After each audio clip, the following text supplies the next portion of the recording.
Ce site est inaccessible. Message affiché ces dernières heures par la plateforme numérique d'Elections Cameroun aux potentiels électeurs qui souhaitent consulter leurs inscriptions.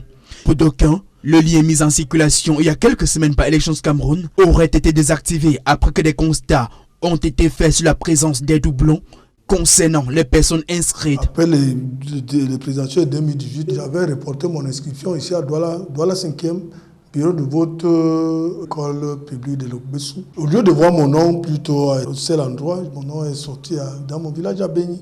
J'ai trouvé ça curieux, dans 2 circonscriptions électorales différentes. Nous avons le cas d'une jeune Camerounaise inscrite en Belgique, qui était, avant de quitter le Cameroun pour la Belgique, inscrite ici au Cameroun et qui a vérifié sur le site Elecam par ce lien.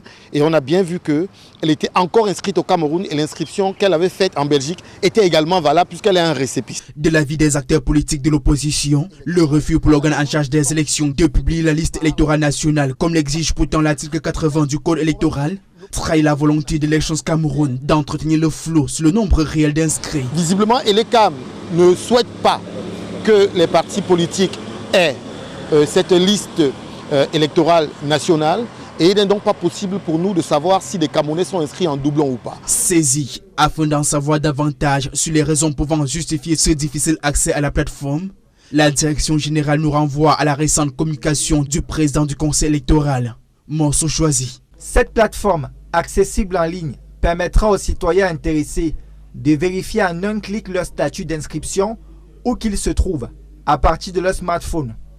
Les premiers tests ont reçu un écho positif. Nos équipes s'attellent à la sécurisation optimale des données des électeurs.